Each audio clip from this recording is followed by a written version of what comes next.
कि ये दवाइयाँ 2 हफ्ते से 6 हफ्ते के बीच में इनका इफ़ेक्ट आना शुरू होता है, तो कम से कम इन बीमारियों का इलाज 3 महीने से लेकर के लगभग 2 साल तक इलाज चलता है।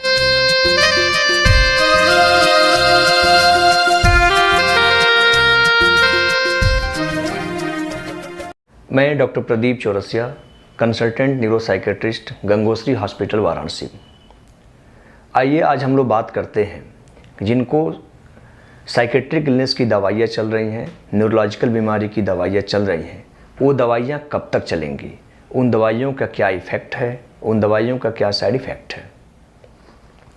तो यूजुअली जो भी ये साइकेट्रिक इलनेस होता है, जो भी मानसिक बीमारियाँ होती हैं, ये सब न्यूरो हार्मोनल डिसबैलेंस के वजह से होता है।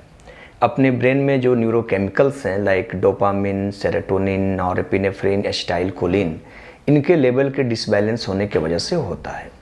तो जब किसी व्यक्ति की दवाई शुरू की जाती है, जब वो टैबलेट लेना शुरू करता है, तो यूजुअली 2 हफ्ते से लेकर के 6 हफ्ते तक का टाइम लगता है कि वो दवाइयाँ जो है कि ब्रेन तक जा कर के अपना काम करना शुरू करें।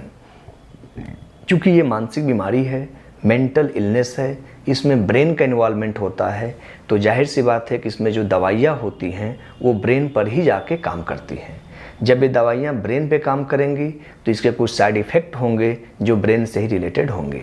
जैसे कि जब कोई दवाई शुरू की जाती है तो हो सकता है कि पेशेंट को ज़्यादा नींद आने लगे, पेशेंट का स्लीप जो है कि थोड़ा कम ही हो जाए।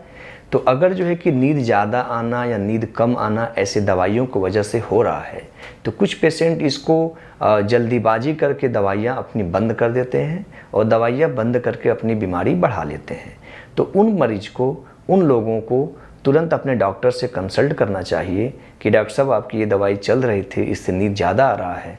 तो डॉक्टर उसको जो है कि उस दवा के डोज को टाइट्रेट कर लेते हैं, मतलब कि आपके हिसाब से उस दवा के डोज को सेट कर देते हैं ताकि उस दवा का साइड इफ़ेक्ट आपके ऊपर दिखाई ना दे। तो पहली बात हम लोग साइड इफ़ेक्ट की बात कर लिए। जो हर एक पेशेंट जब आता है इलाज कराने के लिए तो कहता है कि डॉक्टर साहब ऐसी दवाई देना कि नींद ज़्यादा ना आए। तो इसके लिए थोड़ा सा पेशेंट को भी केयरफुल रहना पड़ता है कि अगर नींद ज़्यादा आता है तो अपने डॉक्टर से कंसल्ट करें, कंसल्ट करके अपनी दवाई की डोजिंग को सेट कराएँ। अब बात होती है कि दवाइयाँ कब तक चलेंगी। मैं इस वीडियो में पहले ही बता चुका हूं कि ये दवाइयाँ 2 हफ्ते से 6 हफ्ते के बीच में इनका इफ़ेक्ट आना शुरू होता है, तो कम से कम इन बीमारियों का इलाज 3 महीने से लेकर के लगभग 2 साल तक इलाज चलता है। अलग अलग बीमारियों के हिसाब से डिपेंड करता है। कुछ केसेज रेजिस्टेंट होते हैं तो उनमें थोड़ा सा और लंबा अंतराल तक दवाई को चलाना पड़ता है। बस मैं एक बात आपको बताना चाहूँगा कि लगभग 1990 के बाद से जब सेकेंड जनरेशन की दवाइयाँ जब आ गईं तो उसके वजह से मानसिक बीमारियों का इलाज बहुत अच्छे से होने लगा। उसके पहले 1990 के पहले दवाइयाँ अच्छी नहीं थीं, उतना साइंटिस्ट और जो दवाइयाँ थी उतने आगे, उतने एडवांस लेवल की नहीं थी, तो उस समय दवाइयों से पेशेंट ज़्यादा ठीक नहीं हो पाते थे।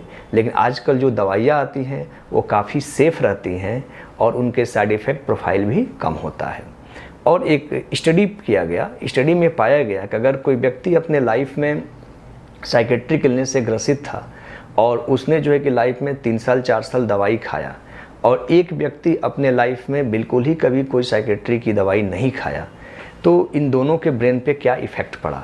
तो स्टडी में ये पाया गया कि आफ्टर एज ऑफ 60 ईयर, 60 साल की उम्र में दोनों लोगों की दिमाग का कैपेसिटी सेम था, दोनों लोगों के ब्रेन का जो है कि जो याददाश्त की क्षमता थी वो ठीक थी।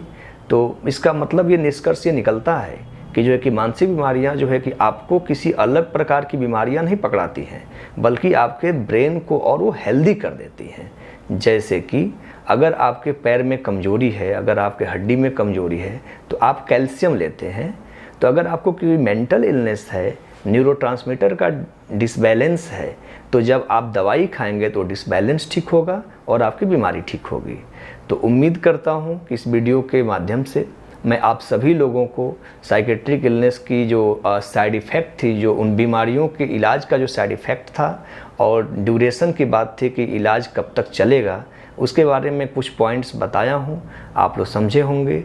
और इस वीडियो के माध्यम से और लोगों को आप लोग जो है कि इसके बारे में बताइए भाई कि इलाज कराएं और जो है कि अच्छे से रहें। धन्यवाद।